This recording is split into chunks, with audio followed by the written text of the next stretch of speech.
This is the story of Chandler's epic journey. Our goal with this video is to tell the story of Chandler's 5-month-long escape and our struggles and success in finding and catching him. We hope to give ideas and insight to folks who might be in the same situation with a lost, scared, and feral dog. Chapter 1. Chandler was found in Taiwan at 3 years old. Dogs roaming the street there are very common.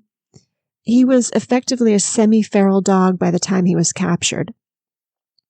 He came to the U.S. at the end of November 2020. He went to a foster home and then was adopted a month later by Jenny.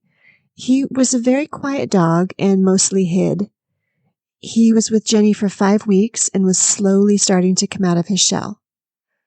On February 6, 2021, at 4 p.m., Jenny was walking him, and the martingale, through bad design, failed. A martingale is a no-escape device that is supposed to tighten when a dog tries to run away. This one had a bad design, and the tag loop was easily confused with the leash loop. Chandler got spooked, the martingale did not tighten, and he bolted. The first thing he did was to run across the main street from near Jenny's apartment to the nearby townhouse complex. Jenny tried to get him there, but he easily avoided her by going down footpaths and such where a car could not drive, or running right past her when she was near. She had to stop searching after dark, and it was February and dark early. There was a sighting of him later that night, running through the office parks along streets about 1 or 2 miles away. The next morning, February 7th, we started making and posting flyers and getting the word out on Nextdoor and Facebook. It was a crazy day for him, with constant sightings all morning. We tried to stay ahead of him with flyers and get them into areas he might go next.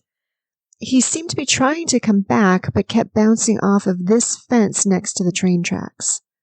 After he crossed Guadalupe Creek from Tamian Park, there were no more sightings. I went up on the levee there and tried to think like a dog and figure out where he might come down. I found this footpath that led into this office park. It seemed like a very likely direction of travel, so while people were doing more flyers and searching other places, Jenny and I searched this entire area, bush by bush. Finally, it was getting towards dusk, and we went back to our cars. I drove around one more time and almost hit him right at this same path. He was just terrified, running so fast, and he was up that path before I could react. So Jenny went home and put scent articles and food and water out to hope that if he came back, he would find something familiar. Lesson: last sighting can be meaningless. You need to look for patterns of travel and get people and flyers to where he is likely going next. At this point, we knew it was going to be hard to catch him. This whole area of the city was townhouses and empty office buildings, this being the beginning of COVID. There was nowhere to herd him into and trap him. We hoped he would come home and Jenny could coax him into the yard area of the apartment, or maybe he'd settle down and Jenny could get near him, or we could get him in a cage trap someplace. The goal of getting sightings at this point was to figure out where he's hiding during the day and where he's sleeping at night, so we can set out food and try to keep him in one spot, and so he doesn't starve. Then we can figure out how to try to trap him. On February 8th, the food and water at Jenny's was eaten, but we don't know by what. There were more sightings in the same general area in the morning. We got out more flyers to the nearby areas, and then he was seen one more time before dark at this same park, so we chose to put food near the footpath he had taken several times. February 9th, we got no sightings. Needless to say, it was nerve-wracking at the time, but in hindsight, that was the beginning of a pattern for him. 1 or 2 days of activity, then 1 or 2 days of hiding. I came down with my dog Paisley, and we searched this area for him. Paisley found several feral cat feeding stations, so that was promising. At least he would be able to find food. We did more flyers. We put food back by the footpath at Tamian Park and at Jenny's, again, hoping to keep him from running farther away. Lesson: Put flyers at places people who might have seen him are, not places you think he is. For example, parks, walking paths, exits from store parking lots, schools where kids are picked up, dog parks. February 10th, we did more flyers, contacted more offices, and did more foot searches. We had thought he might be hiding in the brush at Guadalupe Creek, but now we were suspecting Coyote Creek. No sightings all day. February 11th, we boosted again on Facebook and Nextdoor, and then just sat on our hands and waited. At 5 p.m., we got a sighting at a construction area. A volunteer got right out there, and security was kind enough to check around, but he was not there. So we left food at several locations nearby. February 12th, I took Paisley to the construction area, which is next to a huge abandoned building complex. Paisley found a whole bunch of cat food stations in the area. We also found a big hole to get into the complex.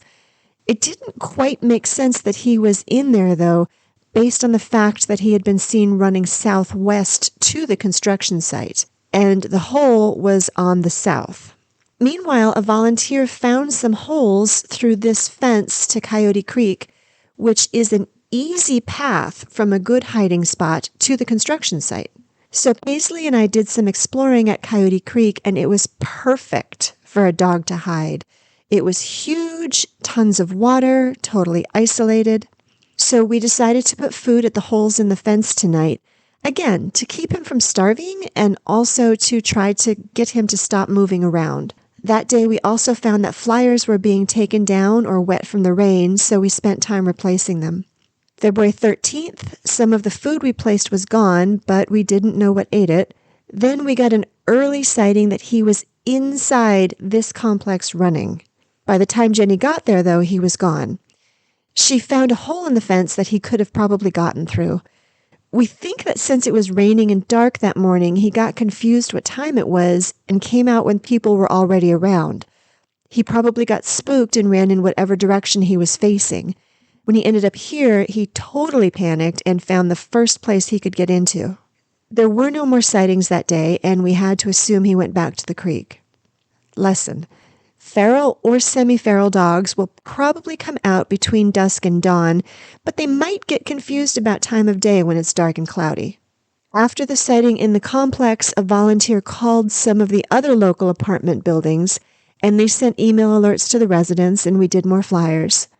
That night, we did food stations at the holes in the fence, and we tried to do a stake out there at twilight, but the office park guards would not let us stay. February 14th, no sightings. We put food in the same places. February 15th, at this point, we realized we were in for the long haul. So we pulled back our energy from constant driving and foot searches and saved it for flyers and actual sightings. At 3:30, we did get a sighting. We suspected he was trying to get back home along this path and might be at Oracle. The flyers in that area were still mostly up. We put food at several likely places along that path. Chapter 2. February 16th, he was back at the townhouses. Jenny put scent articles out at her apartment parking lot and walked to the levee. At 10:45, she saw him. She sat down and just quietly inched bit by bit closer, but he took off as soon as he knew she was there. Lesson: if he can get home or back to where he got loose, he will eventually do so. Keep a close eye on your own street and front door. I came out and drove and foot searched for hours, trying to figure out where he might be hiding. There was just nowhere. At this point, we were still hopeful he would come home and we could catch him in a cage trap. So Jenny set up a trap at her apartment and cooked bacon to put just inside. We did not set the trap to spring that night because we wanted to acclimate him to it for a day or two first, so he would commit to going all the way in. February 17th, the food in the trap was eaten. We didn't know by what. There were no sightings during the day, but at 5:30 in the evening, he was seen at the townhouses. We decided not to put food at the creek where he was seen in hopes that he would still try to get home. Jenny set the trap again. Lesson: put the food where he is, not where you want him to be or where you hope he will go. After a pattern is established, he can be trained to go somewhere else. February 18th, the food had been eaten again. He had been sighted overnight farther south along the creek. So we replenished and expanded the flyers into that area and waited. Jenny set the trap to spring that night and sat vigil, hoping he would come home and go in. February 19th, no luck, nothing but critters went into the trap. That morning, we got our first sighting of him at Adobe Wells. There were no more sightings until 5:30 when he was seen at Patrick Henry. 2 girls followed at a distance, but once again he ran through the buildings and disappeared behind a business. Turns out they had mowed the creek that day. At that point, we felt he had stabilized himself in the creek, but the mowing bumped him. So we made the decision to put food at the creek, hoping to bring him back there again as his home base. We also ordered a camera to see what has been eating the food. Lesson: get a camera up as soon as you put down any feeding station or trap. It's not useful to just know food was eaten without knowing who ate it. February 20. There were 3 sightings at Adobe Wells, 1:30, 2:30, and 5:30. At the third one, he was going back towards Levi's. So we reposted on Nextdoor and Facebook asking people to keep an eye out in the area to the west of Levi's. February 21st, there were many sightings of him throughout the day, ending at Adobe Wells where a guy helped by chasing him with a rake and his dog.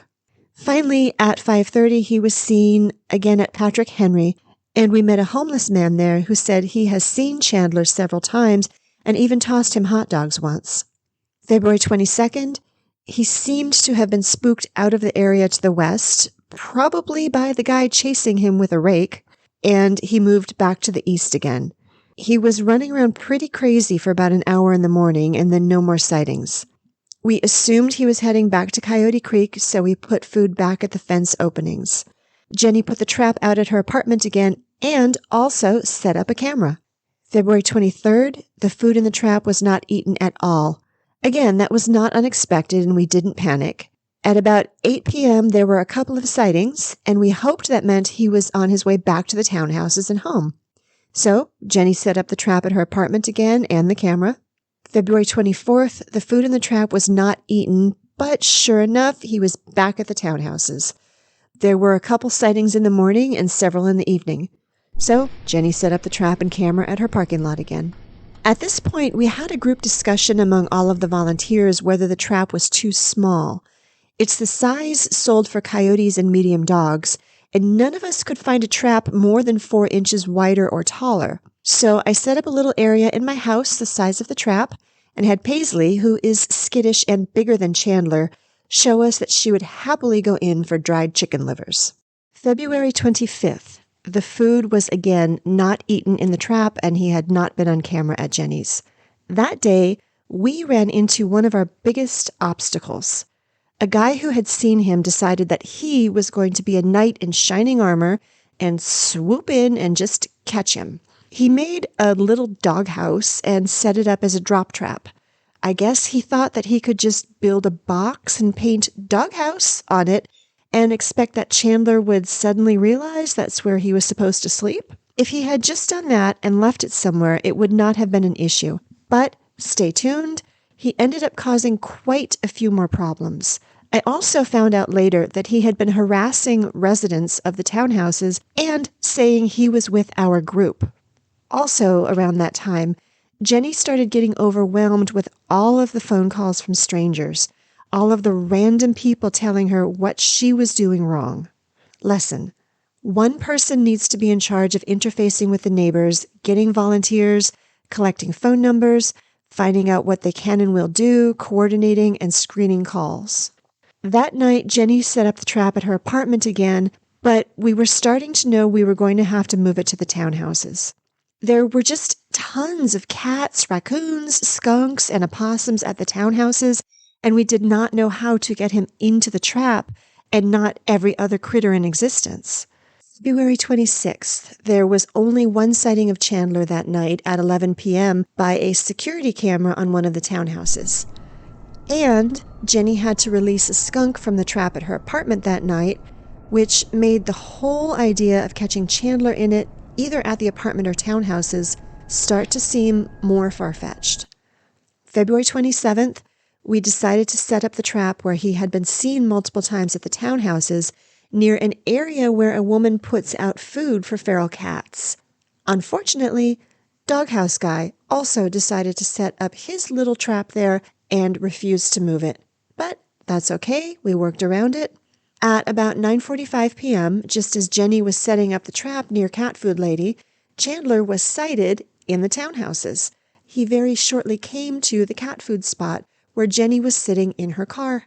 Chandler went right past the trap with food sitting right outside of it and did not pay any attention to it. He went up to the creek and came back down right past Jenny's car a couple of times, but did not go near the food or the trap. Doghouse Guy also insisted on sitting in that spot and watching, and when he saw Chandler, he started texting to Jenny about getting a bunch of people to box him in.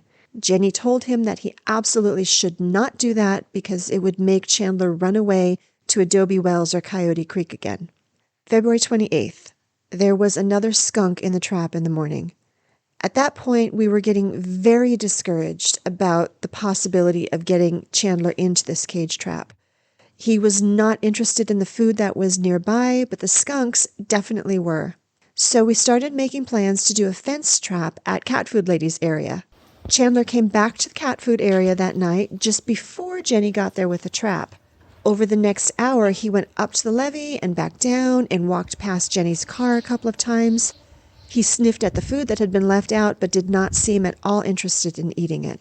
Unfortunately, Doghouse Guy also had decided to be there, and at one point he actually got out of his car and started trying to get Chandler.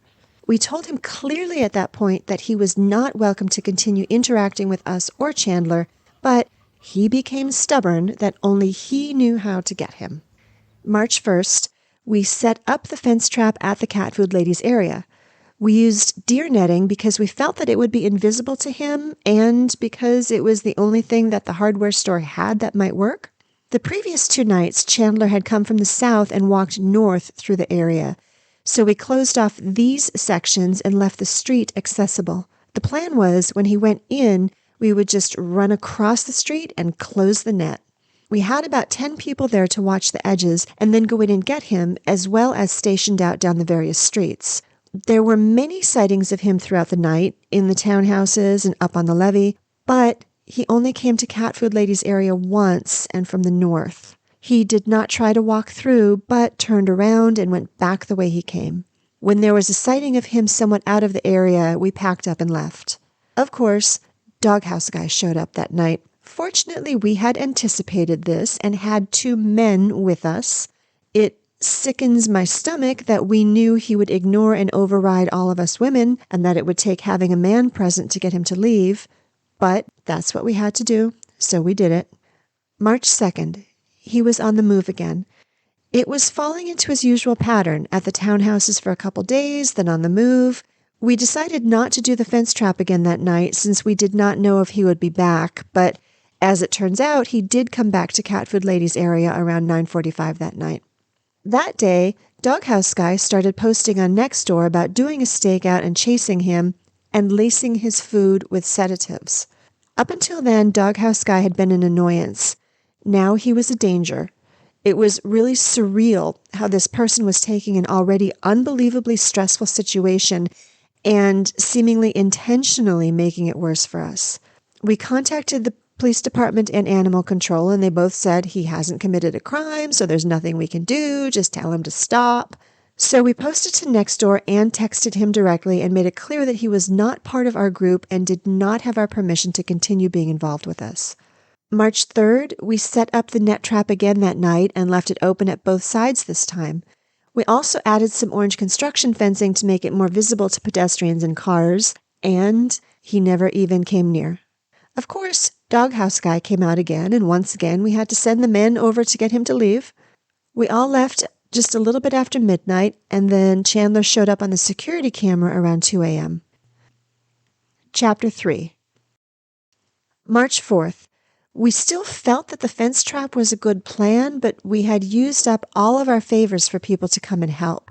So we decided to wait before trying again and try to get him into a stable pattern of coming to the area for food every night.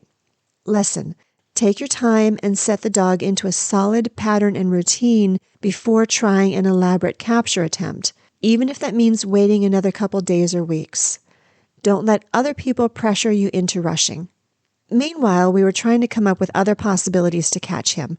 We thought about doing a trap of some sort in the creek where he sits, trying to get him to go through a gate into a fenced area at the townhouses, but none of the ideas were entirely workable for various reasons. He was seen at the creek that night at 5 p.m., and then somebody called animal control at 7. Jenny went to meet the officer, who was very grumpy and scolded Jenny for it not being an emergency, even though she was not the one who called. We also found out that day that someone in an adjacent neighborhood had seen him go through a hole in a fence to a yard several times, but the fence was fixed a couple days ago. At this point, we started talking about doing flyers to every home in the nearby neighborhood, because if we had known about him going through the fence, we could have gotten him.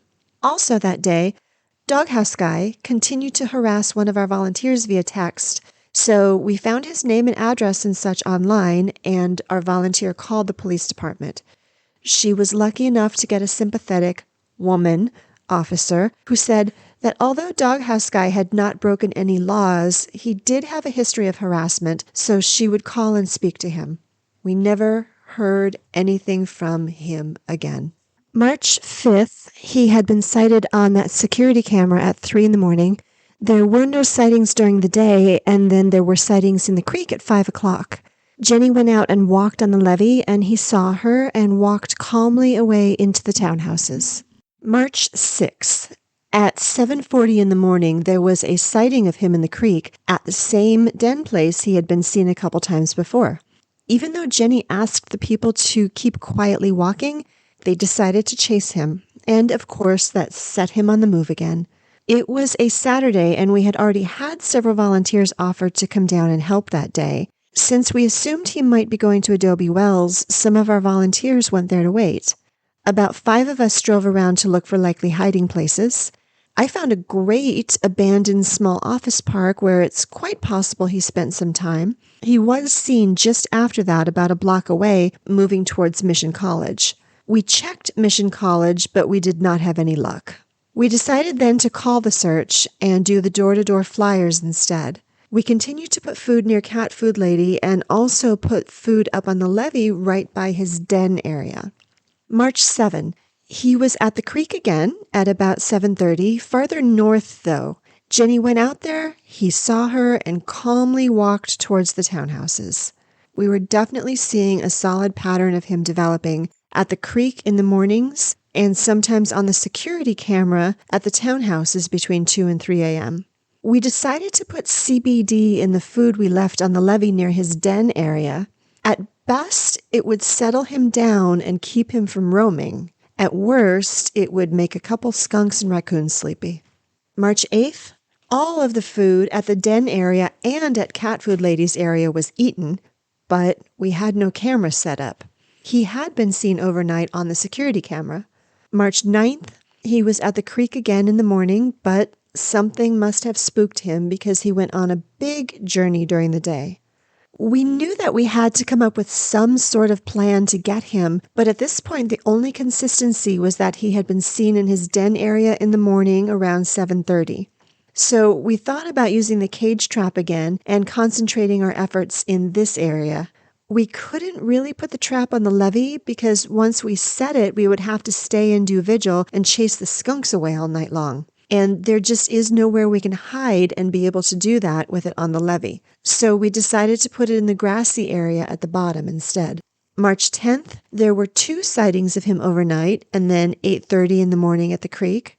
That night, we put the trap in the grassy area for the first time. He had been seen going up and down there several times. The trap was not set and the food was in front of it. We finally got a camera set up properly to watch the area at night.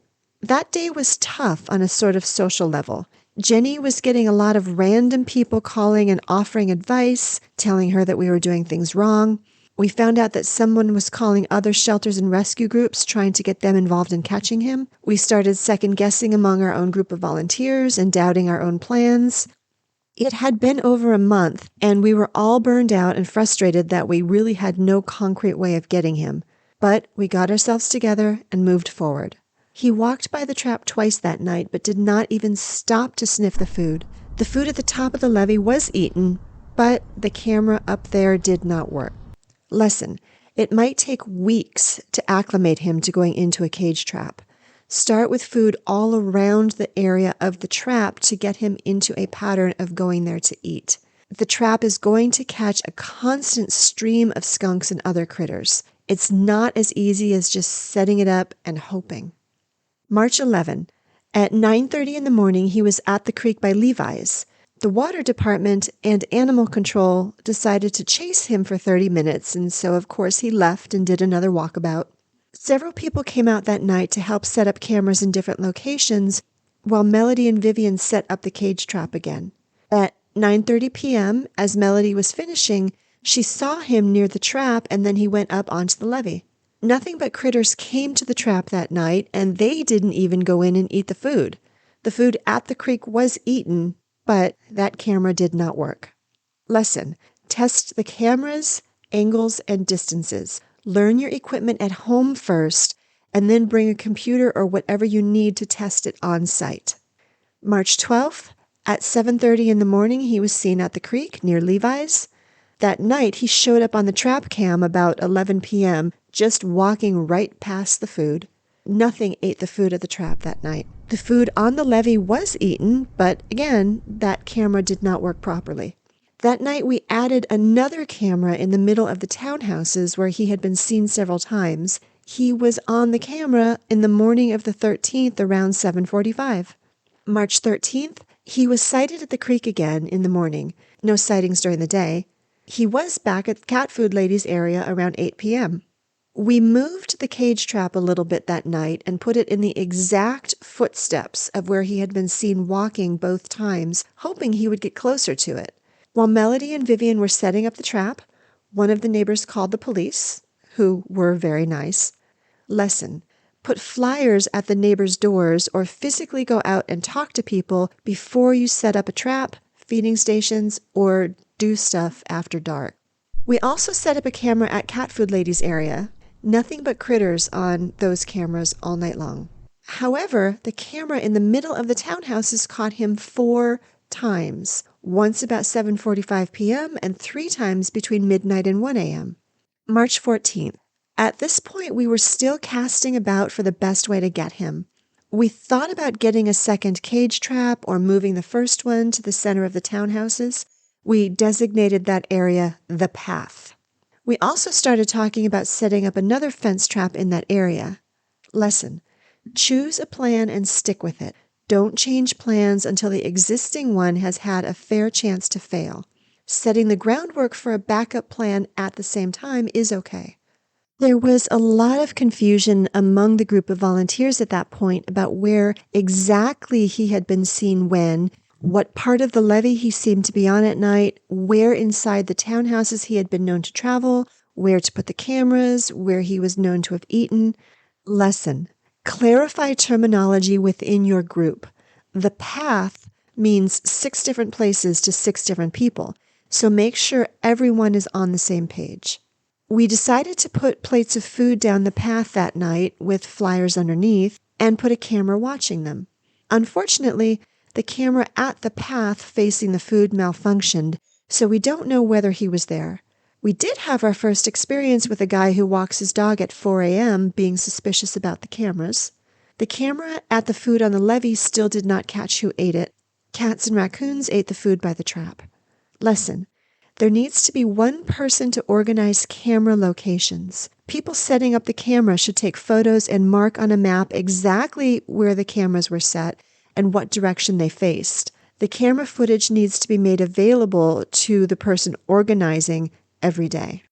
March 15th. He had not shown up on the cameras at all the previous night or this night, which was getting frustrating to us, but we decided to stick with the plan and wait for him to habituate. He was sighted at 7:30 in the morning and 8 p.m. at the creek, so we knew he was still around. 4 a.m. guy threw away the food and flyers. March 16th. That evening, Melody and Vivian started putting a trail of cheeseburgers on the levee to lure him down to the path. They saw him on the levee at 7:20 p.m. We also put a different camera on top of the levee that night and saw him on it several times between 8 and 11 p.m.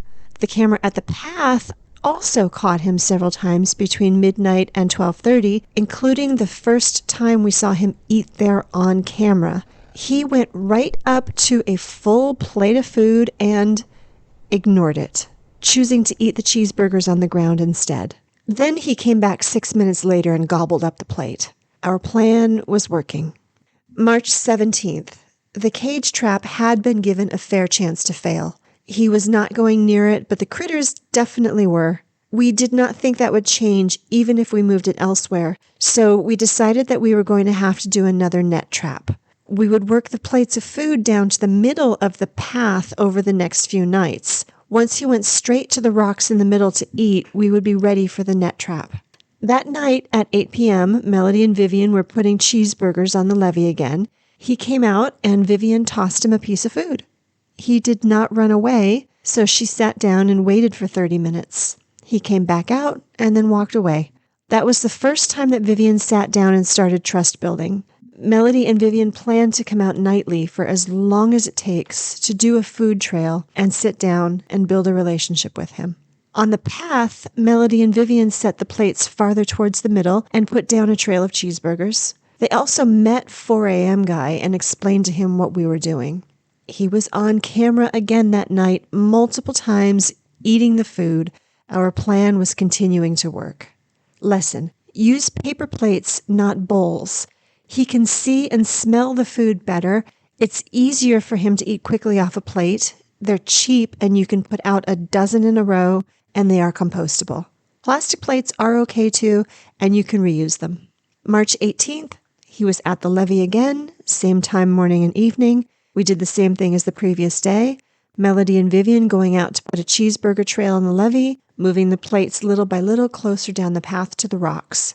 He came out onto the levee for Vivian, but didn't stay to eat anything this time. We got him on camera many times at the path again eating, and he even walked right past the rocks. March 19th, we decided that if he sticks to his part of the plan that night and goes right to the rocks to eat, we would do the net trap the next day. So we didn't put any food anywhere except for right on the rocks. He was not seen at his den area in the morning, and in fact was near Levi's around 10 a.m. But we held hope, and sure enough, he came to see Vivian on the levee that night and then went right to the rocks and ate. March 20th, the big day. Somehow, we managed to forget to put up cameras to capture our grand attempt. I got there with a helper in the late afternoon and started setup. We ran into a snag that one of the residents there was a bit off his rocker and would not stop harassing us. Again, it took having the man in our party go over and talk to him before he would leave. We set up nets to go across the ends of the path. They were all gathered to one side, and then when he came to eat at the rocks, the plan was that one person on each side would run out and pull the net across. Then everyone else would come out and secure it. Sure enough, that part worked. He went right to the rocks, we got the net strung across, and he was trapped.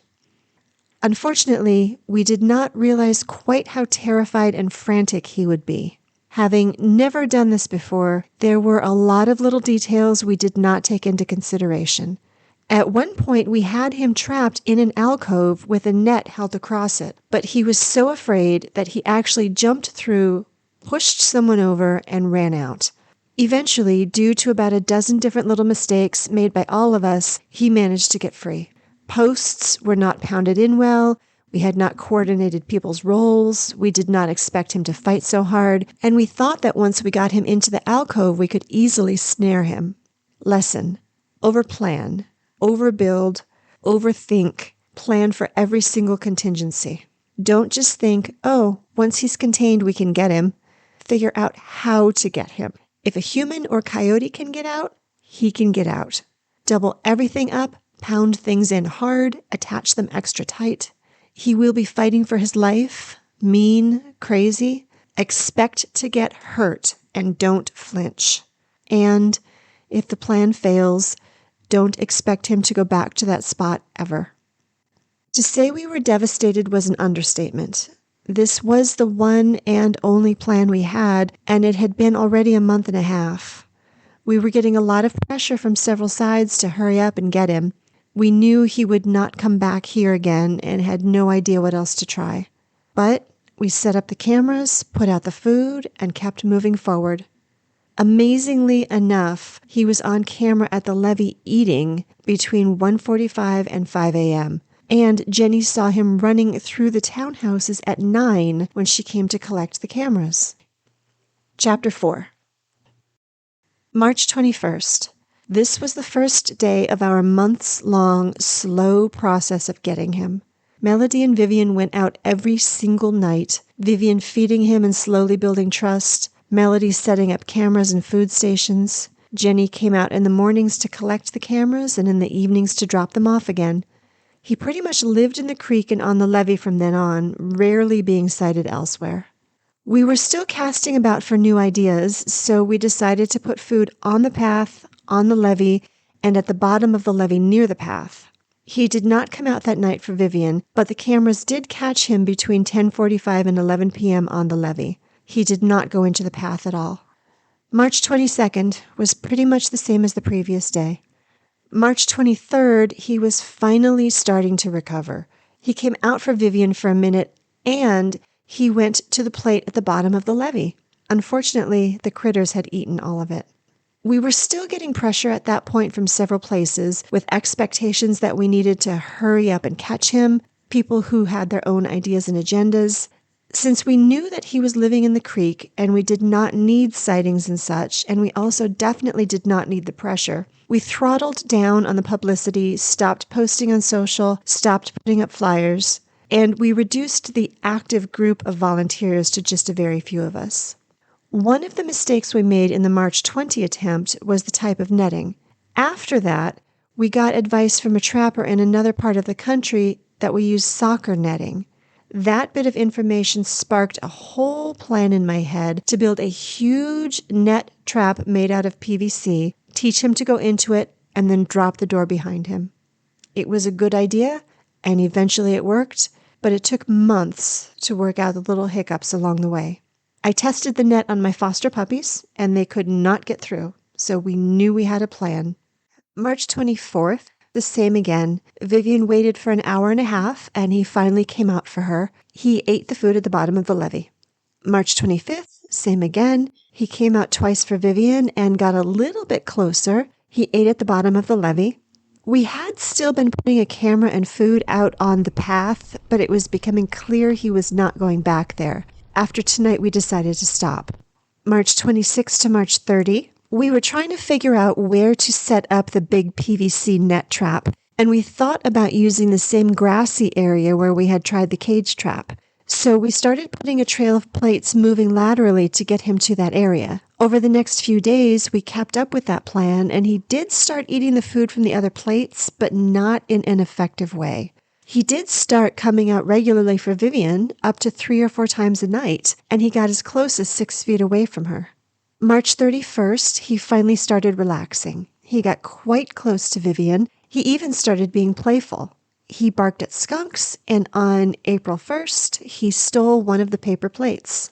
April 2nd to 3rd, I constructed a mock-up net trap and tested it on my Paisley and Sid. It seemed like it would work. We realized, though, that the grassy area was not going to work. It was too close to the path, he was still reluctant to come down the hill there, and he just was not really moving laterally much. We discussed trying it at the cat food area near where Vivian was on the levee. She wanted to keep herself separate from the trap so he did not conflate the two in his mind, so she started slowly moving a little bit farther down the levee each night until she was about 100 feet away from the area of the trap. Those nights he did not come out for Vivian, but he was on the levee barking at skunks and eating.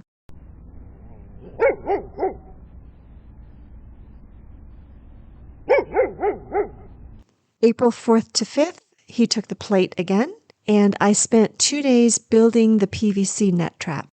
Okay, so here's the final product. It's all closed on this end. The live trap is going to go in here, and it will be tethered so that the live trap is inside the closed part, but it'll be attached to the live trap. So it's a bag inside of a bag. It's held up by these dowels, which will be on strings.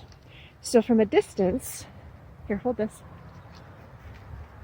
So from a distance, I just pull the strings, Sid, not you. I just pull the strings and boop, he's in, and then as he struggles, it all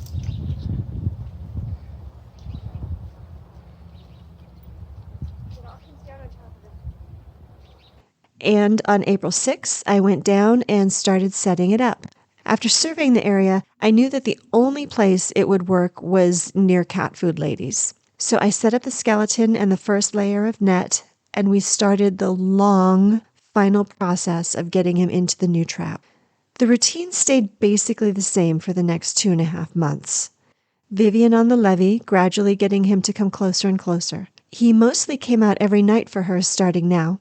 Melody setting up cameras, adjusting placement, and moving them around to get the best views, putting food out at the trap each night. The critters continued to be a big problem. Turns out that it was skunk birthing time, and the mama skunk got fairly aggressive about getting food. When you added in the raccoons, cats, and a possum, some nights the critter flow was nonstop. And they didn't seem to mind being around each other much. We tried putting out lemons and garlic, but it did not help. Some nights we tried squirting them with a super soaker, tossing rocks. Don't worry, we have bad aim. Hissing at them, chasing them, scattering food for them elsewhere, and nothing kept them away. A couple times Chandler ate at the trap with them there, but mostly he either avoided coming down or tried to play with them until they left. Lesson: critters are going to be a problem. Their interference has to be included in any plan because you are not going to find any way to exclude them. April 7th through 12th, he came down to the bottom of the levee every night, and by April 12th, he was eating right next to the trap. He was also starting to be a little punk, barking at the raccoons in frustration.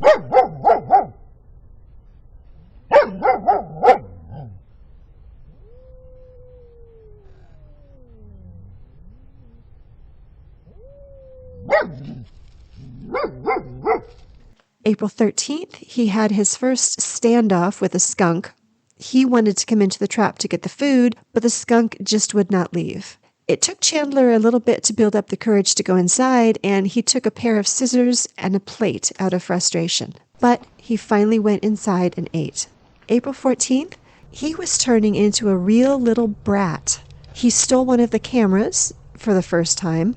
And if you have ever wanted to know what it's like to be a chew toy, here you go. The light on the cameras, by the way, is infrared.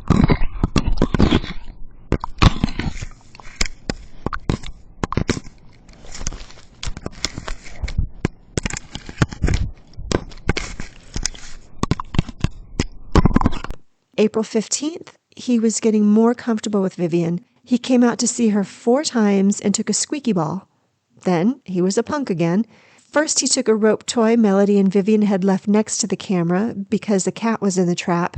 Then he had another skunk standoff that lasted 30 minutes, and out of frustration, he took the camera again. But he finally made it to the plate in the 3rd square of the trap. April 16 through 18, he started playing in front of Vivian. Over these nights, he set up a pattern of playing with the critters, taking a toy or the camera, and going to the 3rd square of the trap. Since he seemed very solid and confident, we decided to take the next step in the process. April 19th, I went down and did the next build on the trap. I put a layer of X-pens around the outside, and we put the cage trap in the back. The hope was when we dropped down the door of the net trap, he would spook away and think the cage trap was an escape hatch. We should have known better about that. Eventually, I was going to have to pull a string to drop the door down on him, so the main obstacle was where I would sit, and this turned into much more of an obstacle than we expected.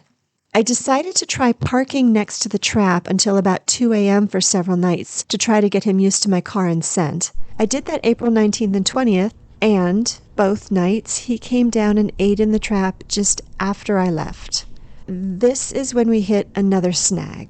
It was getting warmer out, and in the townhouse across the street were some young people who started coming out into the driveway between 11:30 p.m. and 1 a.m., smoking, talking, driving back and forth, etc. They did not have a set schedule. Some nights they would be there early, others late, others not at all. So Chandler could not get into a routine. He would often start to come out, and then they would drive up or open the garage door, and he would get afraid of them. I also decided that it would not work well for me to sit in my car next to the trap. There were oleander trees in the way, so I would not be able to properly pull the string or even get out of the car very well.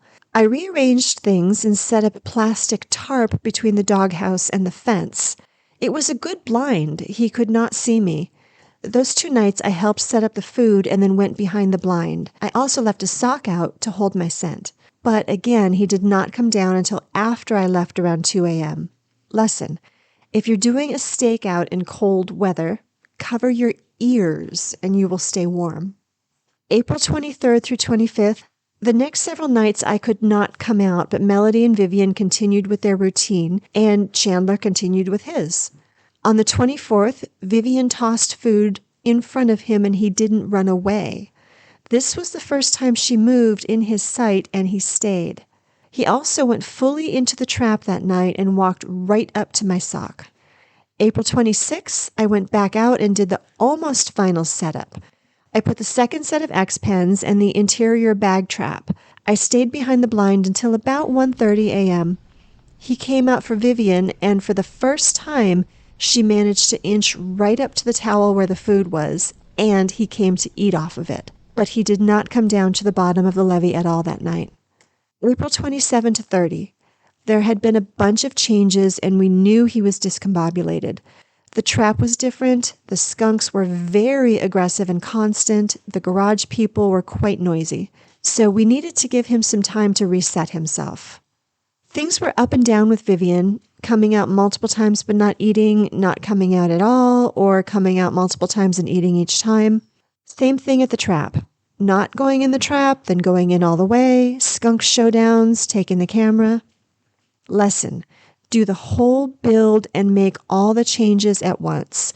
Don't build things step by step because each change will be a complete start over. May 1st to 4th. He continued coming out each night for Vivian. We tried putting a box over the camera to keep him from taking it. And I also made some sock stuffies for him. I put old clothes into a sock, and I left one by the box. He was not a fan of that setup. I helped put the food out those nights, and then sat in my car across the street until about 2 a.m. just to get my scent into the area. Each night, he came down to eat after I left, and he stole plates or had a skunk standoff. On the 4th, he went into the trap while I was sitting there in my car. Yay! May 5th, I sat behind the tarp in a sleeping bag until about 2 in the morning. And he came down, of course, after I left. He was a real brat that night, too. After he ate the food, he tried to take the net 3 times. May 6th through 9th, Jenny found out that someone had been feeding him, and she asked them to stop. This is the first night in over a month we had video of him with Vivian because the camera overwrote itself all the previous days. I did not come out those nights, and he varied in confidence, both with Vivian and with the trap. On the 6th, he was wary, on the 7th, hungry, on the 8th, confident, and almost took the sock stuffy. On the 9th, he was confident and had a skunk standoff with the mama skunk.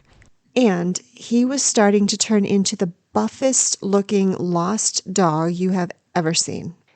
On May 10th, there were a couple of milestones.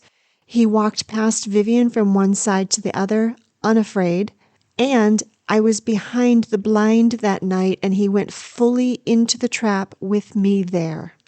May 11th through 13th, I was behind the blind again until 2 a.m. on the 11th and the 13th, still trying to get him used to my scent. He was confident with Vivian each night. He did not go into the trap while I was there, but did after I left each night. The skunks were pretty intense those days as well. May 14th. Since he had been going into the trap pretty confidently, we decided it was time to try the final build. And Vivian sits up there every night and feeds him at 10:30, and then she leaves at like 11:45. And then we've been setting up this trap and training him to come into it little by little. It is a layer of X-Pen, a layer of net, another set of X-Pen inside, and then a net bag that goes all the way around. And then inside we have a cage trap, which at night looks like an escape hatch. So the hope is that he goes in here and comes here, and then I pull it shut behind, and he's like, oh no! And then the only thing he can do is go into the cage trap there. That's the goal. So the way this comes down is I'm going to be sitting back there behind the blind, and then I'm going to have this string. When he gets far enough in, he's in, ready to go, boom! And he cannot get out because this is attached to this pole here. Same on the other side. To get out, he would have to come underneath it, and I don't think there's any way he could do it. Everything is attached all the way, attached all the way, attached at the bottom. He can't get out. So the inner bag is now held up with binder clips all the way around, except for at the very back. So if he gets in here and struggles and thrashes, the inner bag will fall down on him, and hopefully it'll push him to the back where it will still be open for that trap. So we got several people there and ready to get him. And we had a major setback. That day it was quite windy out. In fact, I was going to cancel the stakeout that night, but I decided we should just give it a try. And at the exact moment he came down the hill that night, a huge gust of wind blew the tarp almost away, making the biggest noise and scaring him. We think he would have gone into the trap that night and we would have gotten him, but the universe was just going to keep toying with us. Lesson: if your gut says something is going to go wrong and the wind or whatever is going to cause plans to backfire, then listen to your gut and wait another day. May 15 through 19, I switched the tarp out for a piece of sheetrock. We did stakeouts for 6 nights total. We just could not believe that after a month of going into the trap regularly, he just wouldn't. He was good and bad with Vivian those nights, sometimes skittish, sometimes eating chicken that she put down bit by bit, not afraid. But then he just paced at the top of the hill, came a little way down, or came down but didn't go into the trap. There was also a lot of noise that week. The garage people, car alarms, M80s, and the critters were also bad. We saw Scuppy for the first time that week. Yes, indeed, this is why the mama skunk had been so aggressive. Lesson: this sort of thing is harder when it's warm out. There are people outside until all hours, firecrackers, Scuppies, raccoon puppies. In the cold weather, though, people go inside early and stay inside, and the animals are quieter. At that point, we were all exhausted. We could not do one more night. So we cleaned everything up and took a step back. May 20th, we decided to start over, put the food well outside of the trap, and coax him back in. And the little brat marched right down that hill and ate every last bit off of every single plate. May 21st to 31st, we decided to take some time to reset him, and I also could not come down for most of those days. He did well in general with Vivian those days, getting as close as 2 feet away from her, taking toys and playing with them in front of her. Great America was now open on weekends, and the noise did not seem to bother him. He did continuously get spooked by the garage house, M80s, and the skunks were constant. By the 27th, though, he was going into the trap regularly again, taking the camera and playing with Scuppy. June 1st. I went out that night and sat behind the sheetrock blind, and he did not come down. By that point, we were definitely suspecting that the problem was my scent, which he associated with the flapping tarp. Melody spoke to her contacts in Korea, where they do a lot of dog trapping. They had a remote control device that they said would work, so I would not have to be out in the open. They sent that over to us, but it took about a week to get here.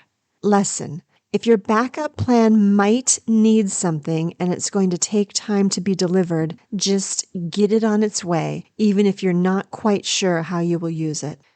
June 2nd, I did not go out there, and of course, he came down and went into the trap and stole the camera again. June 3rd, we were planning on using the remote device, but still had the question of where I would be to be able to see him and get to the trap in under 5 seconds. So I decided to try to park the car at the curb next to the trap again, windows closed this time, and just sleep there overnight. He did come down once at 5:13 in the morning, literally 5 minutes before I woke up. He did not go near the trap, but he did steal the sock stuffy. It was a promising start. June 4 through 7, I could not come out those nights. He was doing well with Vivian, coming out quite a bit, staying for 30 minutes, taking toys, taking treats from within 2 or 3 feet of her. She was still quite a ways from being able to get him that way, though. Even with a snare, he would still have to be near her while she moved and not run away, and he just was not getting to that point. He was variable as far as the trap, one night going in confidently, one night not coming down at all, one night taking the camera again. June 8th through 9th, we got the remote control device and tested it, and it looked like it was going to work. There was about a 0.5 to 1 second delay between pushing the button and the device triggering, though. There was still the question of where I would be, so I spent 2 more nights sleeping in the car at the curb, and he did not go into the trap at all those nights. June 10th, we did a stakeout with the remote and everything set up and ready to go. We were pretty sure that he was uncomfortable by my car being so close, so I decided to park it across the street. It was not ideal, the visibility was decreased, and the distance to run was farther, but he would not be spooked by a car where one should not be. We tried glow sticks at the side of the trap to improve visibility. We only did that a couple times because we thought it might be spooking him. I set up one of the cameras to hotspot to my phone, and that helped with visibility, but there was about a 1 or 2 second delay, and that combined with the 1 second delay on the remote was just too much. He could be well out of the trap and up the hill in 3 seconds, but that's what we had to work with. Lesson: to keep your night vision, block out artificial light from shining in your eyes and turn your phone to the lowest brightness. Of course, that night, he did not come down at all.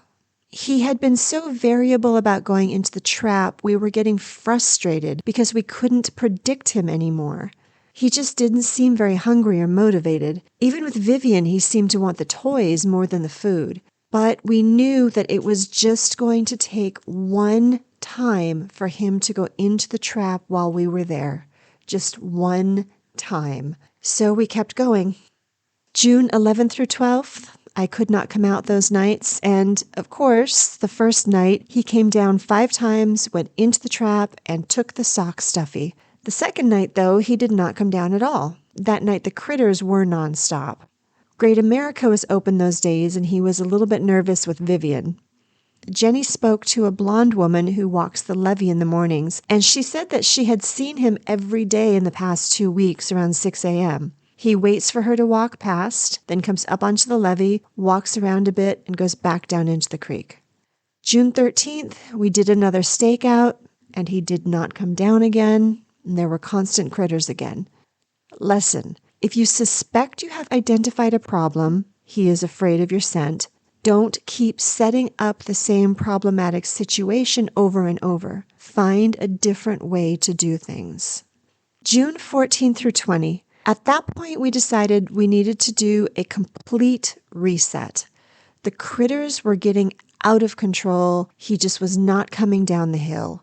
So for the next several nights, I did not go out. Melody did not put any food in the trap at all. She put food at the levee, in a trail down the hill, and just at the bottom. She also put a pile of dog food a ways away so the critters might learn to go there instead of the trap. We did put stuffies and toys in the trap, hoping he would come in to grab them, and he did. Also, Scuppy seemed to enjoy the toys, so that backfired just a little bit. Each night, Melody and Vivian gradually moved the food closer to the trap, and then in, and then all the way to the back. It seemed to be working. There were fewer critters, and they stayed less time, and Chandler relearned to come down the hill and go into the trap. He also became more relaxed again around Vivian, even playing with Scuppy in front of her, except, of course, the night that someone set off an M80 nearby. That sent him running, and we think that he went all the way around because he came back up from the opposite direction later in the night. June 21st to 22nd, we did stakeouts again with the remote and me parked across the street from the trap. The first night he came down once, the second night not at all. I did see him on the levee in the morning, so I walked all the way out to Levi's and back, just like the blonde lady does. I left food on the way out, he ate it, and I left food on the way back, and he ate that too. June 23rd, I did not come down, and he went comfortably and confidently into the trap. June 24th, at that point, we were absolutely positive that it was my scent that was preventing him from going into the trap. Ever since the plastic tarp blew and scared him, if I was there helping to set out the food and such, he did not go into the trap. The nights I was not there, he did. Lesson: even residual scent 8 hours old or longer smells fresh and present to a dog. So that night we did another stakeout and decided that I would not even get out of my car at all. Melody would do all of the setup. And sure enough, he came down to the bottom 3 times and stayed for several minutes each time. He did not go into the trap, but this was the closest we had gotten. June 25th through 27th, I could not make it those 3 nights, and all 3 nights he came down 1 or more times and stayed for 5 to 12 minutes each time. And then June 28th. We did another stakeout with Melody setting up as on the 24th. At 2:31 in the morning, he came down and went to the edge of the trap but did not go in. At 3:52, he went into the trap but not quite far enough to push the button. And then he came back and went just far enough that I was comfortable. I could see him with my eyes, not just on the camera, and it looked like all 4 feet went into the second square, which I had decided was the closest to the front I would make an attempt. Turns out that it was barely far enough because of the 1-second delay on the remote. He had already turned around and started back out. But we got him. He's in there. We got him in there. The next part is scary. So first, here's some footage of him happy, adjusting well, healthy, and safe. We are choosing to show this next part because if anybody else is ever in this situation with a dog, you need to be really aware of how much your dog is going to think it's fighting for its life. We learned our lesson after the first 2 attempts. Overplan, overbuild, and still it was just barely enough. As you watch this next part, remember that nobody got hurt. It was less than 60 seconds between springing the trap and getting him into it with the doors closed, and after 5 months, it was the only way to get him. Within minutes, he had totally calmed down, and he seemed to know he was safe. After I clicked the button, I immediately ran from my car to the trap. I stopped to fully assess his situation before I touched anything. I was not going to risk making things worse or letting him get loose. I yelled for Melody and Vivian. As soon as they came over, I got him into the trap, and they closed the X-pens around us. The front half of the interior net collapsed around him, and the back part stayed up, just like I had planned it to. This was exactly how it was supposed to happen. We knew we had him, and so we just all cleared away and let him stop panicking. In less than 2.5 minutes, he had calmed down enough that I knew nobody would get hurt if I went in, so I went and started cutting him free from the netting. Once I got him completely free from the netting, I got him into the crate. We loaded him in my car and took him to Jenny's, where he went right into his closet. Over the next couple of days at Jenny's, he seemed to be adjusting to life again as a people dog. Fortunately, Jenny's apartment complex has a large inner courtyard, so he never needed to even leave the building. He came to boot camp with me for 3 weeks and made huge progress. He played with the other dogs, wagged his tail all the time. He asked to come out on walks, took treats from my hand. At the time of this recording, he has been back with Jenny for over a month, and his progress is continuing. I went down to the area a few days after we caught him and did some exploring. We'd had no idea where he had been hiding. The grass of the creek looked very short. Turns out it was taller than my head, and he had created an entire city for himself.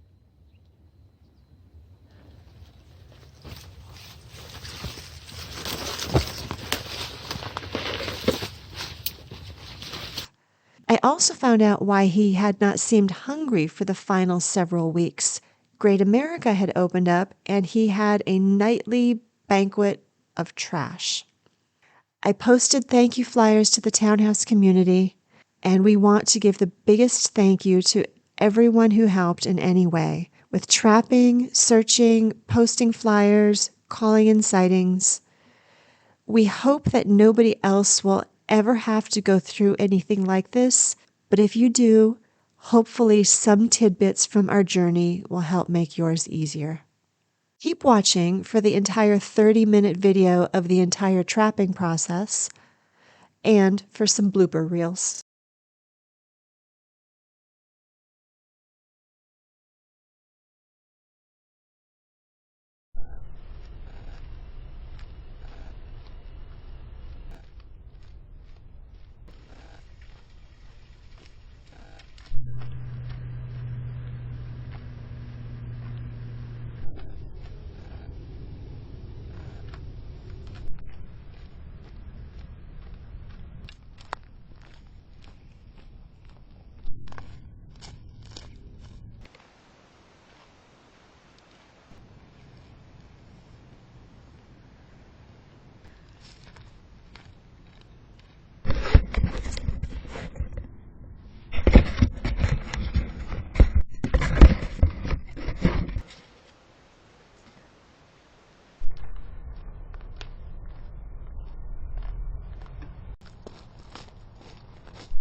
off.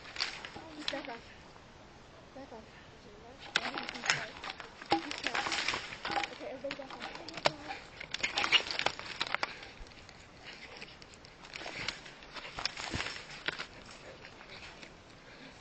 Do you guys have the snare?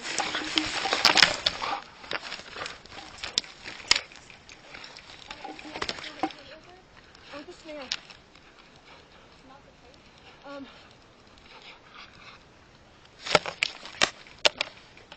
If you can bring this settle down.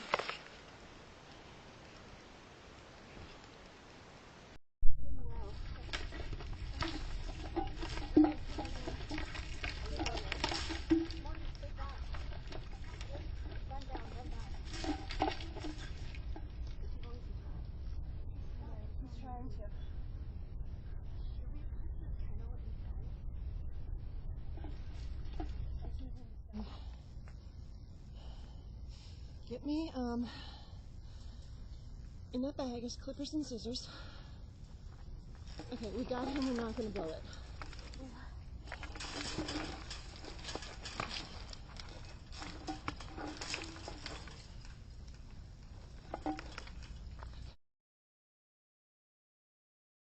Okay, come over here and hang on to this. Keep this shut.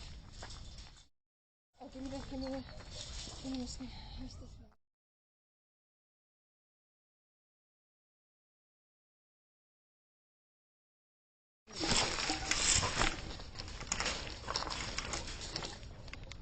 Put the kennel in there. That's what I was saying. No, just hang on. I just need to release him from all this. Do you want me to? Just one step at a time here.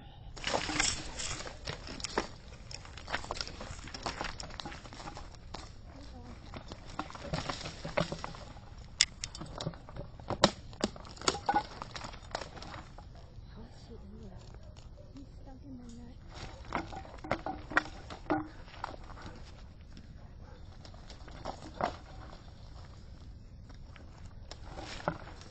Yes, one of you can go get the crate out of my car, but don't bring it up here. Okay, there's stuff in it, just dump it into my car. We might have to I can't hear you.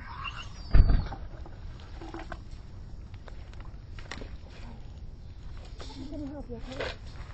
I'm helping you, okay? I'm helping you. I'm helping you, sweetie.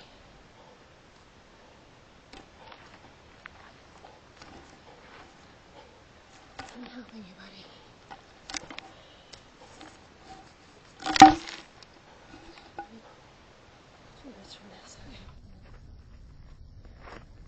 Where's the snare? It's in there. Over there.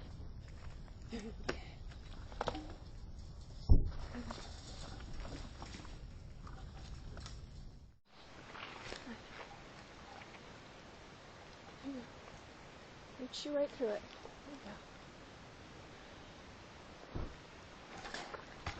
Oh, he's taking the snare. Yeah. He's fighting it.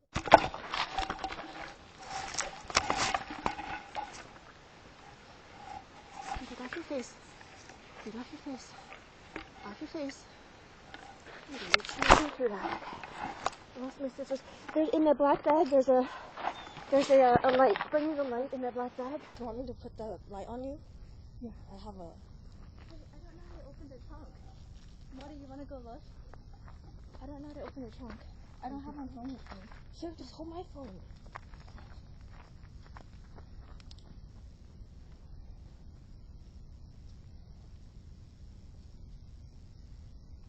He's calmer now. Don't bite it. Don't bite it. Don't bite it. Let go of it. Let go of it. He broke the snare. Alright, buddy. I'm gonna get you out of this, okay? I'm gonna cut you loose. Cut you loose. Okay, my phone dropped somewhere on the ground.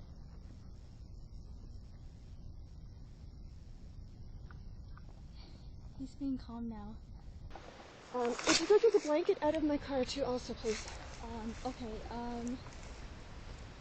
it's okay if I leave right now? Yeah. Yeah. Okay, because Melody's not here either. Yeah, that's okay. Okay. I'm gonna put the light like this.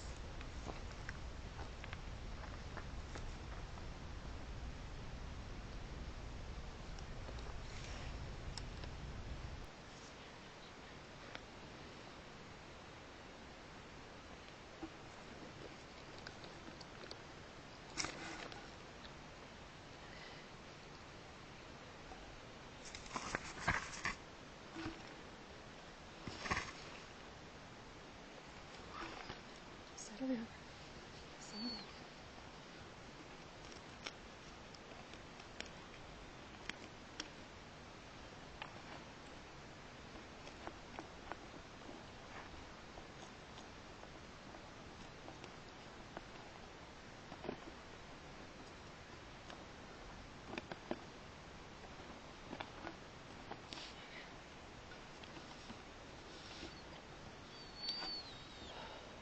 Can't hear you. Hang on. What's that? Oh, thank you.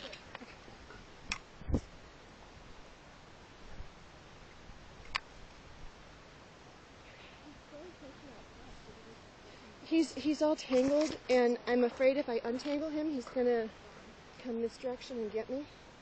So just be ready. He broke the snare. He bit it? He bit it? He's doing a lot better than I thought he would. Got him. Okay. Don't chew it. Don't chew it. Don't chew it. Don't chew it. He's gonna chew it.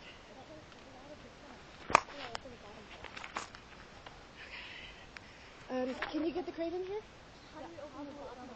Just go on the side door and just unlock from the side door. Unlock from the side door. You got the snare on? Yeah, just bring it. Oh bring the crate here and don't Yeah, we'll just slide it in and close that. Don't slide it in just yet. Okay, you gonna bite me?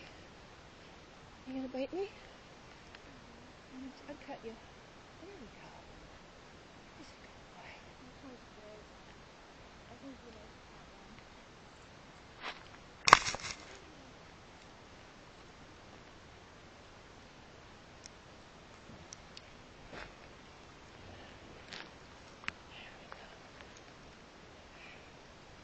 Almost got you.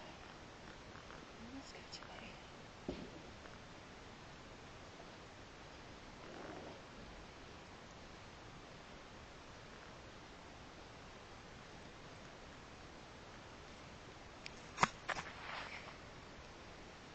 Come this way. I need to get you on the side, okay?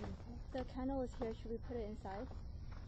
Yeah. Okay, we'll do it really quietly. And really carefully, really Okay, slowly. I'm going to open it really quietly. Really heavy. I mean, I've got him by the thing. I got him by the snare, so. Okay. Just be We're ready just to going to shut it. quickly slide it in and close it. Yeah, just slide it in and close it. Ready? You slide it, I'll quickly put it in. Ready? Hold on. Ready? Set. You got it, you guys. Go.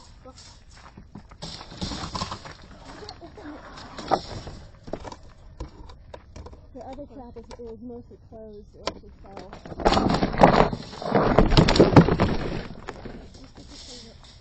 Okay, the kennel's behind you. Okay. Oh, there's also. Could you empty all the crap out of it though? Oh, okay, yeah. Okay, let me slide in. Mom, can you shine the light? Where's my phone? It's on the floor. Okay. You're okay, buddy. No, don't chew that. Don't chew it. I need to cut you out from this side, okay? So I need you to go over here. Cut you out over here, okay? I'm cutting you. Don't bite me. Don't bite me. It's empty. Empty? Okay.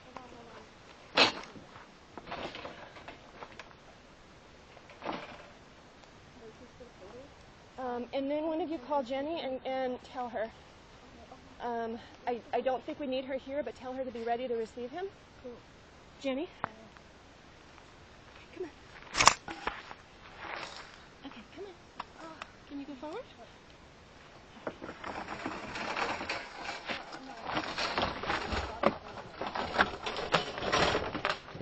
Scissors, can you? Here. All right, buddy. Can you anything? All right. Can you go in the box? Come on, go in the box. Don't bite it. No, don't bite it. Don't bite it. Don't bite it. Don't chew it. Don't chew it. Don't chew it. Don't chew it. No. It's right here. He's still, lost my scissors again. There.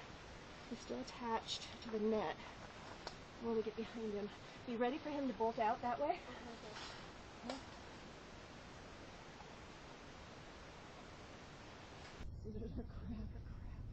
The clippers on this side.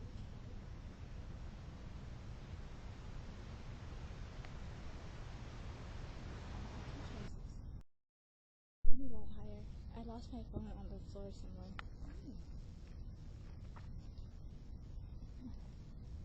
That one's not gonna work.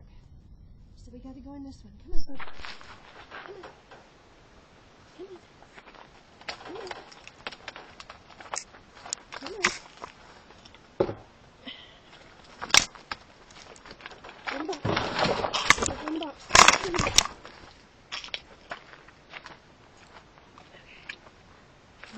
It's choking you, isn't it?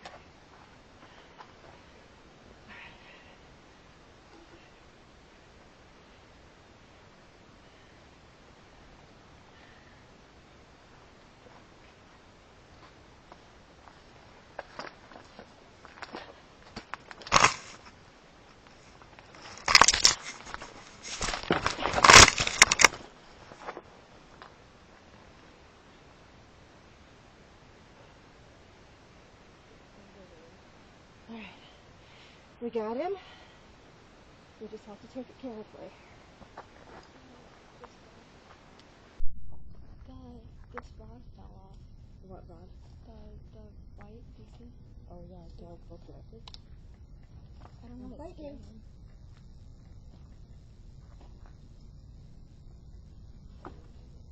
Relax. Relax, fine. It's fine. Hi. Hi. Hi. I'll touch you.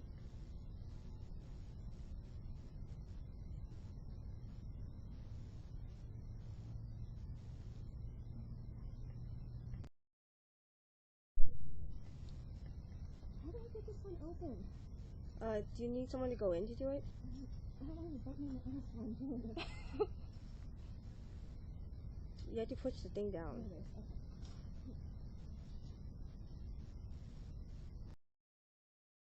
Where is it? I don't know, it dropped when I was running over.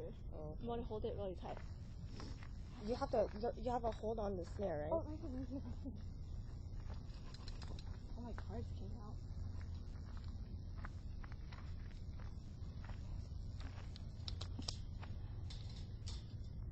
You are fat. We finally got him. You are in Oh, I don't want to. Oh, there's a few that You fell. got your choice. You can go in one or the other.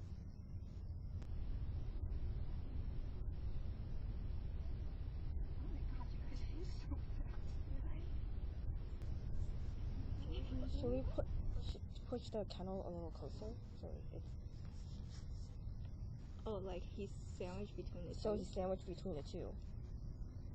Does that work? Or you think he's calming down? He seems calmer now. Let's move it up again. In the black bag. I lost my scissors again. I could do those just so it's brighter. You guys can whatever help me find my scissors. Do you want the clippers instead? No. The clippers don't work well for the string.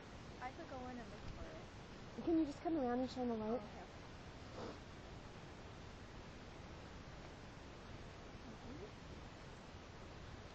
I do this always, constantly. Okay, it's in front of me. You see it? Under the net. Yellow?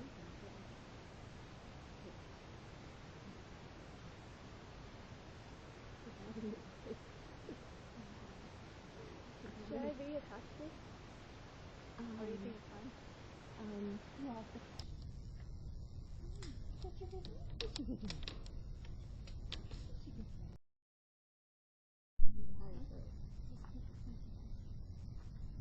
I closed our door, right? Huh? Alright, so you have to pick one of these two to go into. Buddy.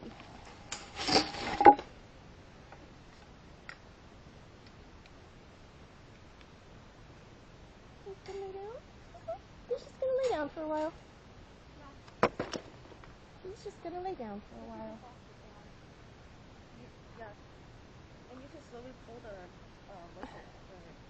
a little closer so you can't I keep losing these fucking scissors.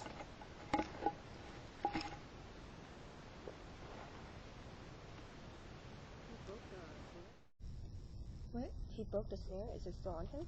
Probably just the handle. Oh, is he chewing on it? He's chewing on it? Don't chew on that. Because we're really discreet. Although I do have other ones. Look in the box. See, now you're going to go back to the buddy. Thank you for not biting me.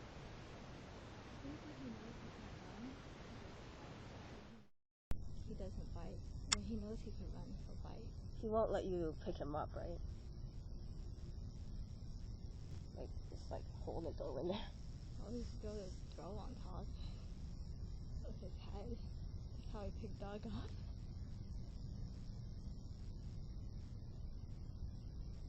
You can hold on to this because he's getting untangled.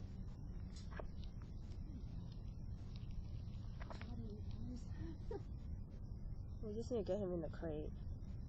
He's not running, he's not trying to bite me. He knows that he's caught. Okay.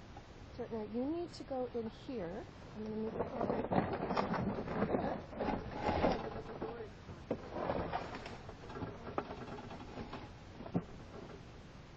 Or you can go in the other one. Not over there. Not over there. Not over there.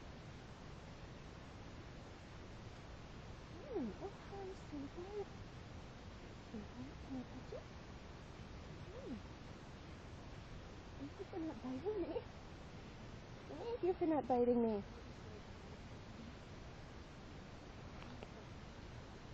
I'd like you to go in the box, though. Because there's no way you're coming out of here unless you're in the box.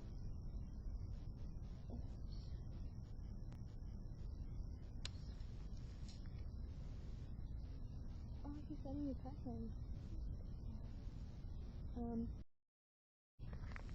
Oh, got it. Thank you. Do you want me to hold it down or go? Will he let you closer? He let her pet, right? I'm just going to slowly get it closer and closer without panicking him. Yeah. We have all night and all day to do this. It doesn't matter how long it takes. I just need you to get in the box, buddy. That's all. Okay? Now I'll release these damn scissors again. Scissors are on my plate. Do you want to go in there? Give me something, I don't know, give me something good. Maybe he'll go in if there's something good, I don't know. Something to eat. Okay, I think I still have some treats. Okay, let me go grab it. I mean, probably not, but Just it's not put going to hurt. Oh. Maybe I could feed him a little bit. Yeah, let me get. I don't know if he'll eat though. But if you slowly sandwich, you'll literally have no place to go. What's that? I said if we take it really slow and then you slowly sandwich him between the two. Yeah, that's what I'm trying to do. He's going to try to get out on that side. That side fully secured. It is closed? Should we zip tie it just to be safe? What? Should we zip tie it even more? It's closed. It's just if he gets in there and gets caught again, that's going to suck. So I'd like him to decide that he can go into this one. You have a really, really good handle on a... Like what? You have a good handle on a slip lead though, right? I have a what? Really good handle on the slip lead. On the what? The slip lead? On the snare, yeah. Yeah. Do you need a slip lead? Should we double it? There's one in the black bag. Oh, okay. I have a bunch in the car. There's another one.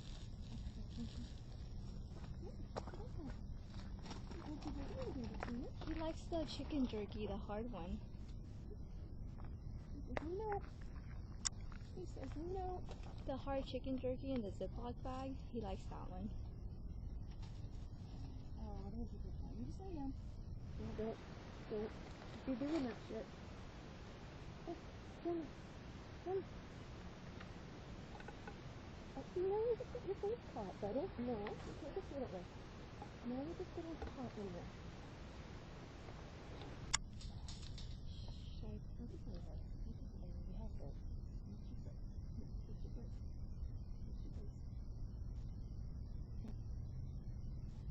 No. Oh, he's on the slip lead? Yeah. No, stop it. You trying to escape that way? Yeah. Should I go it back? Okay? Yeah, I want to finish it. Yeah, perfect. Rock your hand slightly.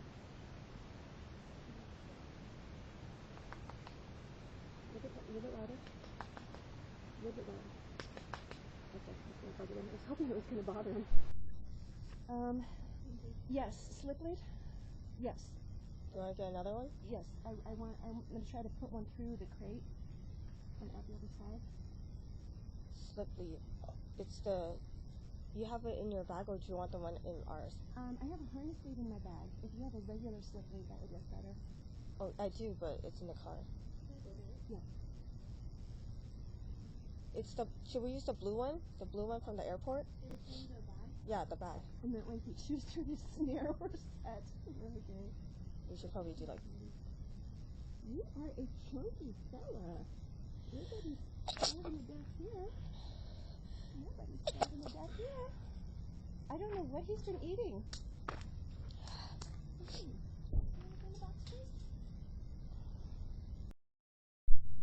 She's letting you do a lot of stuff to him. He's totally fine. He's not like afraid. He's just not gonna go in the same box. Alright. Oh, he was in, right? He was in. This door is pretty closed. You need someone in there? Let me try one more time. Let me calm him down again. You don't have to run out that way. You don't. You do not. That is not an escape route. It is not. It is simply not. You can hide behind me if you want to. That's fine.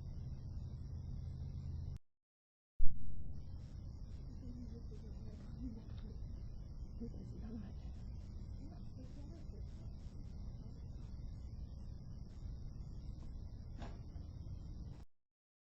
The car close. Should I drive my car close? Wait, your car is lower. Did someone call Jenny? Oh no, I didn't. Call Jenny. Let her know we're on our way.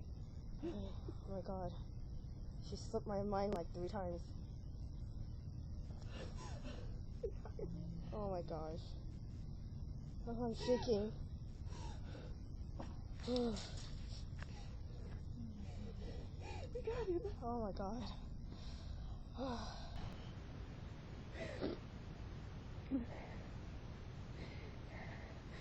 got it. Wow. Wait, did you want her to come over? No, I want her to be waiting at the garage. No, so we have to carry it into her her place. place. So we can Into drive your drive place. into the garage and shut the garage door. So we'll go over And we to have to you, carry it but we're into just her letting place you know. and close the door. Okay, I'll call you when we're there. We got him. I still can't believe this. You guys are... Is it on camera? I don't know. I don't see the little red light. Oh my gosh.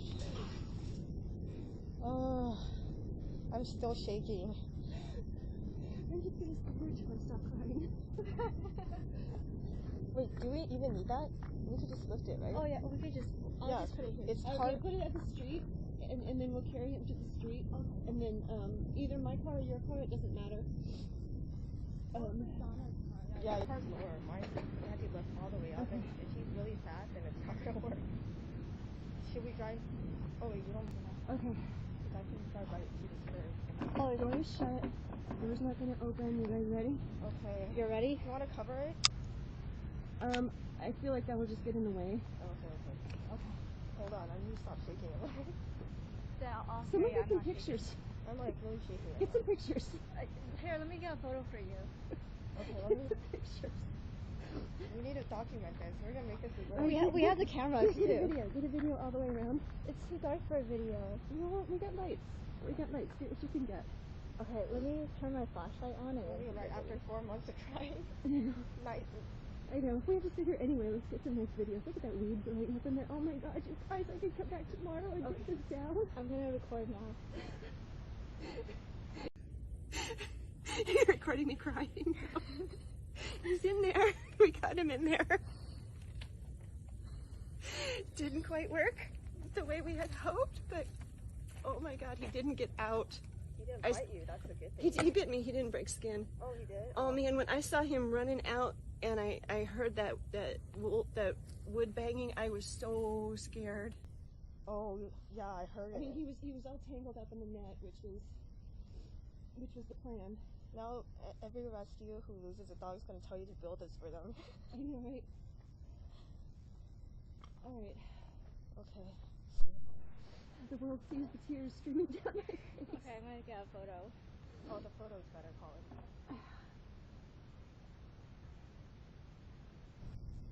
Wait, let me do it with no flash and see. Should I update the group? No, we'll update Not later. until he's in Jenny's house. Oh, okay, Yeah. okay. Not until he is in her closet. All right, I think we're ready. Okay, let me turn this off. Wait, should I turn it on still? Yeah, leave it on. Okay. I could carry the other side because I'm not shaking. I'm like shaking still. I don't even know why. I didn't shake at all. Oh my god. You have to stay calm for this. Shaking. Look, I'm not shaking at all. Why? I'm like shaking like crazy. You have to stay calm. This is me calm. I feel like Donna stayed calm until he got in, and then it came back to you. Everything that happened. Alright, let me first clear the bathroom though. Okay. Okay. Ready?